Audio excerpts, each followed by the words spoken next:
என்ன பாதி வழியில முடிச்சு விடுற ஆண்டவர் கிடையாது. பாதி வழியில முடிச்சு விடுற ஆண்டவர் இல்லை.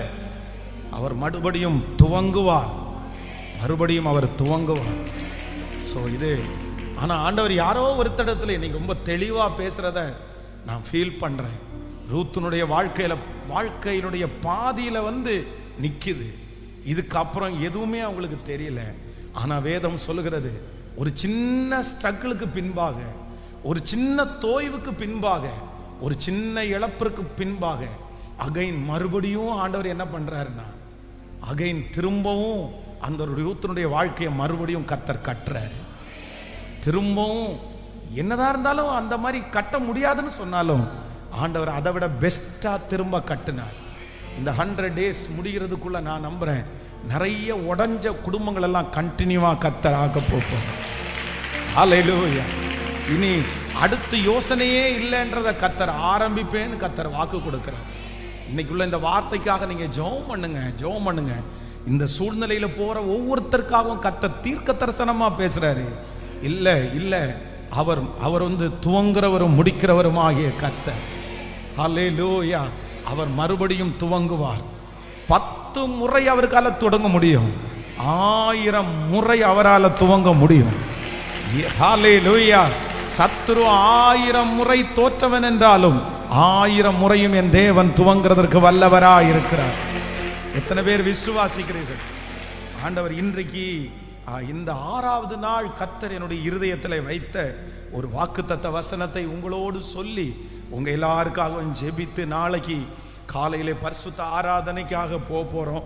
ஸோ நாளைக்கு திரும்ப நாளைக்கு 7வது நாள், 7th day, அந்த ஃபைனல் 7வது ஃபைனல் டே. அதனால எல்லாரும் ஜபத்தோட நாளைக்கு மாலையில 7வது நாள் கூட்டத்தை முடிச்சு அடுத்து 8வது நாள் ஆரம்பிக்க போகிறோம். ஆமென். 7ஆம் நாளில் ஒரு பெரிய மகிமையை ஆண்டவர் காண பண்ணுவார். இந்த கூட்டம் ஆரம்பிச்சதிலிருந்து ஆண்டவர் உங்களோட பேசிக்கொண்டே இருக்கிறார். இதெல்லாம் தீர்க்க தரிசனமான வார்த்தை, இதெல்லாம் ஆண்டவருடைய வார்த்தை. நீங்க முத்திரையா எழுதி வைங்க. நீங்க அதை மனசுல வச்சு ஜெபம் பண்ணுங்க. காற்றையும் காண மாட்டோம், மழையையும் பார்க்க மாட்டோம், ஆனா இந்த வாய்க்கால்கள் நிரப்பப்படுறத பார்ப்போம். ஆமென். ஆதியாகமத்தில் 18வது அதிகாரத்தினுடைய 14வது வசனத்தை நம்ம வாசிக்க போகிறோம். ஆதியாகமம் 18ஆம் அதிகாரத்தினுடைய 13ல இருந்து வாசிக்கலாமே. 13, 14 வாசிக்கலாம். அப்பொழுது கர்த்தர்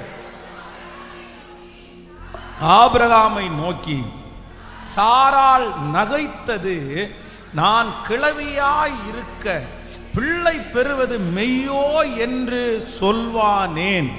கர்த்தரால் ஆகாத காரியம் உண்டோ? உற்பவ கால திட்டத்தில் உன்னிடத்திற்கு திரும்ப வருவேன்.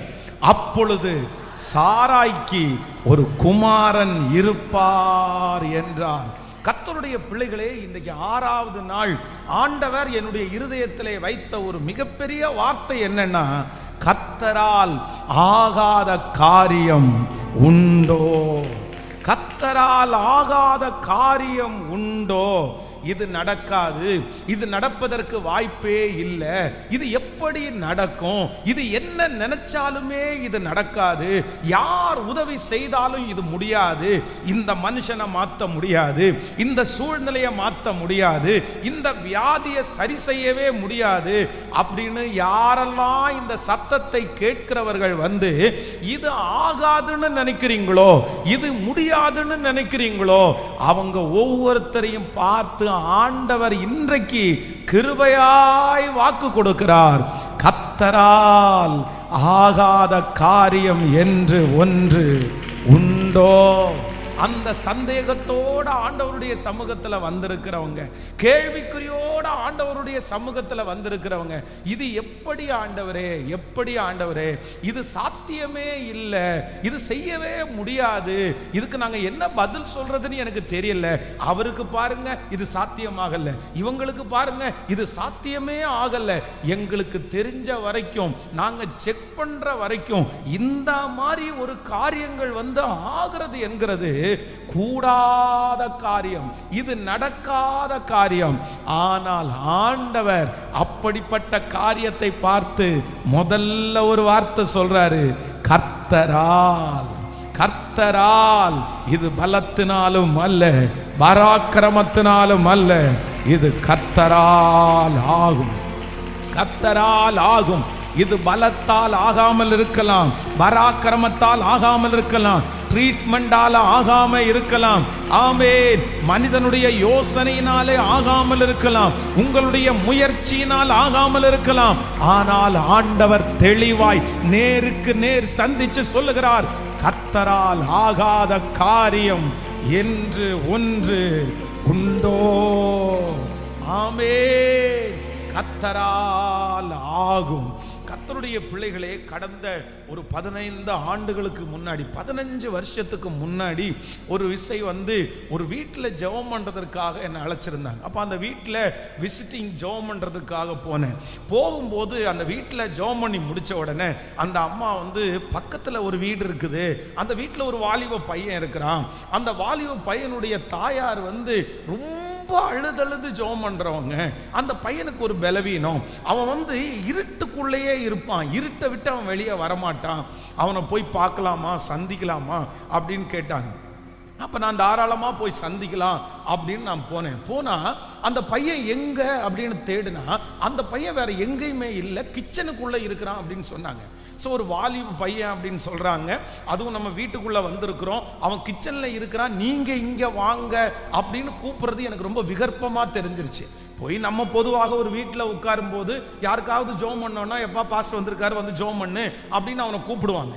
ஆனால் இப்போ இவங்க ஏருக்கு மாறா என்ன கூப்பிடுறாங்க. எதுக்கு கூப்பிடுறாங்கன்னா, கிச்சனுக்குள்ளே இருக்கிறான் பாஸ்டர் அங்கே வாங்க, கிச்சனுக்குள்ளே இருக்கிறான் பாஸ்டர் அங்கே வாங்க அப்படின்னு. சரி ஓகே, ஏதாவது ப்ராப்ளம் அப்படின்னு சொல்லிட்டு நான் உள்ளே போனால் அந்த கிச்சனுக்குள்ளே பார்த்தீங்க அப்படின்னா இந்த பலசரக்கெல்லாம் வச்சிருக்கிறதுக்கு பக்கத்தில் ஒரு இருட்டாக ஒரு ரூம் இருக்குது. அப்போ அந்த ரூமில் போன உடனே அவங்க வந்து அந்த சுவிட்ச் போடுறாங்க. போன உடனே அவன் கத்துறான், வேண்டாம் அப்படின்னு சொன்ன உடனே அந்த சுவிட்சை ஆஃப் பண்ணிட்டாங்க. அந்த லைட் இல்லை, ரொம்ப இருட்டாக இருக்குது.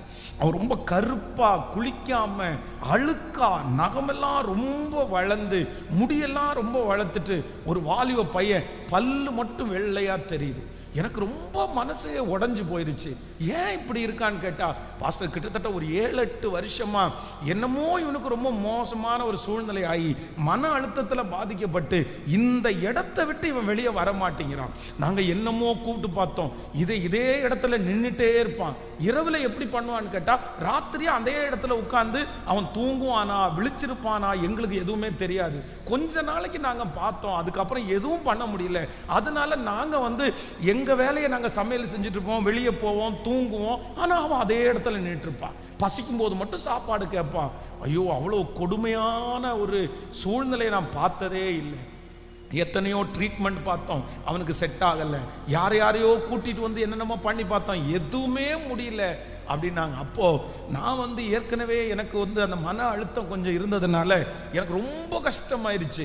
உடனே அந்த சகோதரனுடைய பக்கத்தில் போன உடனே அவன் பயப்படுறான், ரொம்ப பயப்படுறான், வேண்டாம் வேண்டாம். அப்போ நான் சொன்னேன், உன் பிரதர் தான் நான், உன்னை ரொம்ப நேசிக்கிறேன், உன்னை ரொம்ப பிடிக்கும் எனக்கு அப்படின்னு கொஞ்சம் கொஞ்சமாக பேச்சு கொடுத்து அவன் பக்கத்தில் போய் அவ்வளோ ஸ்மெல் அவன் மேலே.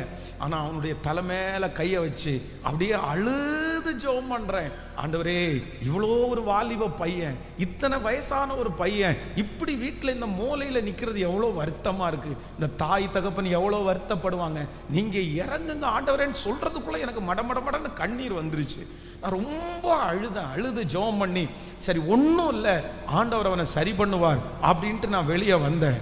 ஒரு மிகப்பெரிய ஆச்சரியம், கரெக்டாக ஒரு 6-7 மணி நேரத்துக்குள்ள அந்த பையன் அந்த இடத்தை விட்டு கொஞ்சம் கொஞ்சமாய் நகர்ந்து வெளியே வந்து குளிச்சு அவனுடைய நகத்தெல்லாம் அவன் கிளீன் பண்ணி ரெடி ஆகி, ஆண்டவர் இன்றைக்கு மதுரையில் அவங்க குடும்பத்தை கர்த்தர் ஆச்சரியமா வச்சிருக்கிறார், சந்தோஷமா வச்சிருக்கிறாரு.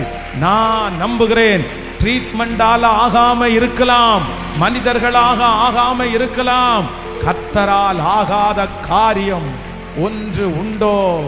ஆண்டவரால் ஆகாத காரியம் ஒன்று உண்டோ? கர்த்தருடைய பிள்ளையே, உங்களை பார்த்து தான் ஆண்டவர் சொல்றாரு, வா, ஆண்டவரால் ஆகாத காரியம் ஒன்று உண்டோ? ஆண்டவரே, இந்த மாதிரி என்ன வெளியே அனுப்பிட்டாங்க, இனி முடியாதுன்னு சொல்லிட்டாங்க, இது நடக்காதுன்னு சொல்லிட்டாங்க, அவன் மாறவே மாட்டான்னு சொல்லிட்டாங்க. அந்த ஒரு எண்ணத்தோடு அந்த சத்தத்தை யார் எங்க இருந்து கேட்டு கொண்டிருந்தாலும் கர்த்தர் மட்டும் இன்னைக்கு முன்னாடி வந்து நின்று அவங்க சொல்றது இருக்கட்டும், அவங்க பேசினது இருக்கட்டும், அவங்க ரிசல்ட்டை கொடுத்தது இருக்கட்டும், அவங்க அந்த பத்திரத்துல கையெழுத்து வச்சது இருக்கட்டும், ஆண்டவர் மட்டும் உங்க முன்னாடி வந்து நின்று சொல்றாரு, கர்த்தரால் ஆகாத காரியம் ஒன்று உண்டோ? ரெண்டு கையை மேல உயர்த்தி, உம்மால் ஆகாத காரியம் ஒன்றும் இல்லை. சொல்லுங்க சொல்லுங்க சொல்லுங்க சொல்லுங்க, உம்மால் ஆகாத காரியம் ஒன்றுமில்லை. முழு பலத்தோடு, உம்மால் ஆகாத காரியம் ஒன்றுமில்லை. இயேசப்பா, உங்களால் இது ஆகும் ஆண்டவரே, உங்களால் இது நடக்கும். என்னை இதிலிருந்து விடுதலை ஆக்கிறதுக்கு உங்களால முடியும், என்னை வெளியே கொண்டு வருவதற்கு உங்களால முடியும். சொல்லுங்க சொல்லுங்க, அப்பா அப்பா முடியும், உங்களால முடியும், உங்களால முடியும், உங்களால, கர்த்தரால ஆகும், உங்களால ஆகும். நாங்க நம்புறோம். நன்றி அப்பா.